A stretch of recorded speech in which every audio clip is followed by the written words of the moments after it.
এই যে বর্তমান রাসেল ভাইপার একটা সাপ বের হয়েছে, না ভাই, সাপ বের হয়েছে না, এনে সারা দেখবে মাতামাতি খাবার। আসলে মানুষের ঈমান নষ্ট করার জন্য অনেক সময় কিছু কিছু মানুষ এখন বর্তমান ইউটিউব যারা ফেসবুকে যারা আছে এরাই মানুষের ঈমানটা নষ্ট করতেছে।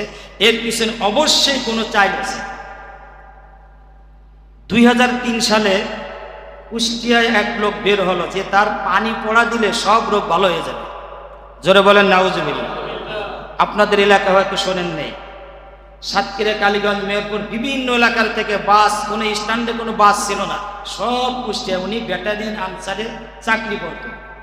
একটা হাফ গেঞ্জি গায়ে দিয়ে যারা গেছে তাদের কাছে শুনছে উনি মাইকে ফু দিত আর সবাই গোস্ত নিয়ে পানি নিয়ে থাকতো, ক্যান্সার রোগ যত ধরনের রোগ সব ভালো হয়ে যাবে। জোরে বলেন নাউজুবিল্লাহ।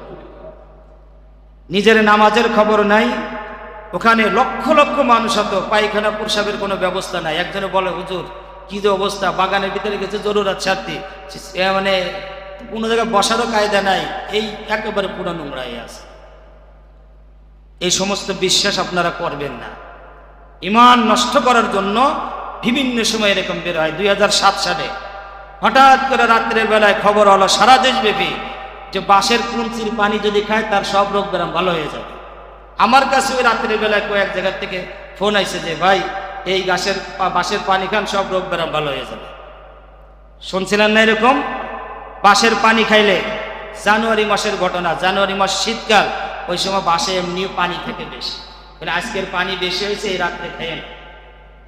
2009 সালে এই লাল কয়েল পয়সা ছিল না, এই লাল কয়েল পয়সার একটা ফেতনা সারা দেশব্যাপী, এক একটা কয়েল 1000, 1500, 2000, 5000 টাকা পর্যন্ত বিক্রি হয়েছে। অনেকে কিনে কিনে রাখছে, রাখার পরে তো যা পাওয়া দরকার তাই তো হচ্ছে। কিন্তু ওই সময় তো কেউ কোনো আলেম ওলামা যারা হক্কানি ইমাম, তাদের কাছে তো জিজ্ঞেস করা দরকার ছিল 1 টাকার বিনিময় 10 টাকা দিয়ে 1 টাকা কেনা জায়েজ আছে কিনা। এ তো কেউ যায়নি, সব এইভাবে কিনছে। এরকম ভাবে একের পর এক এরকম ভাবে এক একটা গুজব ছড়াই দেওয়া মানুষকে কি করে, মানুষের ঈমান নষ্ট করার জন্য এক একটা পায় তারা। এই যে করোনার সময় হঠাৎ করে কি হলো, থালকুনির পাতা খেলে সব রোগ ব্যারাম ভালো হয়ে যাবে, করোনা আর আসবে না। হয়েছিল এরকম একটা ঘটনা। এরকম বহুত ঘটনা হচ্ছে এক এক সময় মানুষের, এই যে কয় বছর আগে 21 সালে এই মানুষের বাচ্চা কাচ্চা কি যেত, হাইজ্যাক করে নিয়ে দাঁড় সারা দেশব্যাপী। এই শুধু এছাড়া কোনো আলোচনা নেই। এখন রাসেল ভাইপার নামে একটা সাপ বের হয়েছে। সাপের বিধান কি? সাপের বিধান হচ্ছে, আল্লাহর নবী বলছেন যে সাপ বিষাক্ত, লেজ ছোট, মাথায় 2টা দাগ আছে হাদিসের মধ্যে। এই সাপ পাইলে তোমরা মারবা, কিন্তু সাপকে মারার আগে সুন্নাত হচ্ছে 3 বার বলতে হবে, তুমি যদি জেন না হয় আর সাপ হও তুমি আমার এখান থেকে চলে যাও, সাপ যদি হও জেন হও চলে যাও। 3 বার বলার পরে এই সাপ যদি জেন না হয় সে ওখানেই থাকবে, যেহেতু জেনে অধিকাংশ সাপের সুরত ধরে থাকে। কিসের সুরত ধরে থাকে? সাপের সুরত ধরে জেন থাকে। খন্দকের যুদ্ধের সময় একজন যুবক কেবল বিবাহ শাদী করেছে। দ্বিপ্রহরের সময় নবীজিকে, আমি হাদিসে অনেকদিন পড়াইছি এই হাদিস, দ্বিপ্রহরের সময় দুপুর বেলায় নবীকে বলতে, হুজুর আমার একটু ছুটি দেন, নতুন বউ বাড়িতে। তো ওনারে ছুটি দিয়েছে। উনি খুব হাতে একটা তীর আছে নিয়ে বাড়িতে যাচ্ছে, যে দেখে ওনার স্ত্রী ঘর থেকে বাইরে চৌকাঠের পর দাঁড়ায় আছে। কি ব্যাপার? ঘরের ভিতরে সাপ ঢুকছে। এবার কি করছে, ওই হাতে যে অস্ত্র ছিল এই দিয়ে আক্রমণ করছে।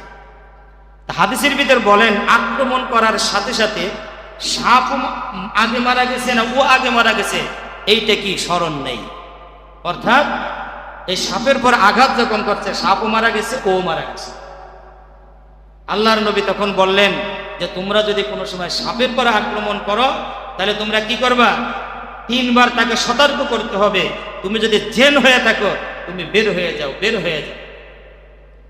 এজন্য যে এলাকায় এই বিষাক্ত সাপ তো সারা দেশব্যাপী আছে, আমার এলাকায় বিশেষ করে কোটালীপাড়া, গোপালগঞ্জ, এই ঘেরের এলাকায় প্রত্যেক বছর 5 জন, 10 জন, 20 জন মরে।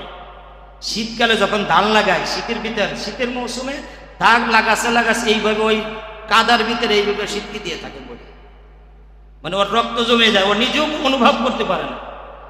শীতের সময় তো অনেক মানুষ মারা যায়, এই সময় বর্ষাকালে সাপের মারা যায়।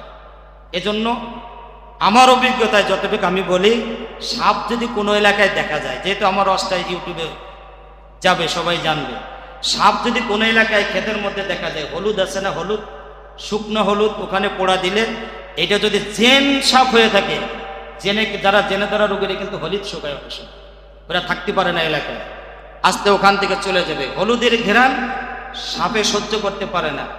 আর একটা আছে পোড়া মরিচ, মানে শুকনো মরিচ, এটাও যদি কেউ কি করে, ওই ক্ষেতের ভিতরে এখন ধান কাটবে, সাপ দেখছে চোখের সামনে, এই মরিচ যদি শুকনো মরিচ ওখানে পড়া, এই গ্রামেও সাপ এলাকা ছেড়ে অন্য জায়গায় চলে যাবে। যেন আসলে এখন বর্তমান যেটা, যেই একটা গুজব সারা দেশব্যাপী, আসলে এটা একটা ভুয়া। এই মানুষদেরকে, মানুষের মন এই দিকে ঘুরানোর জন্য এর পিছনে অন্য আরো কোনো ষড়যন্ত্র থাকতে পারে, আছেও এরকম, সেটা আমি আর বলবো না। এই দিকে মানুষকে মন ধোয়ানোর জন্য এইরকম এক এক সময় এক একটা গুজব ছড়ায়। আল্লাহ পাক এই ফিতনার থেকে, সাপের কোনো ক্ষমতা আছে কি বলেন? সাপের ক্ষমতা নাই, সাপের কোনো ক্ষমতা নাই। আপনি ইস্তেগফার পড়বেন, আল্লাহর পরে তাওয়াক্কুল করবেন, আল্লাহ আপনাকে হেফাজত করবে। আল্লাহ পাক রব্বুল আলামিন আজকের আমাদের আলোচনার পরে সকলকে আমল করে চলার তৌফিক দান করুক, জোরে বলেন আমিন।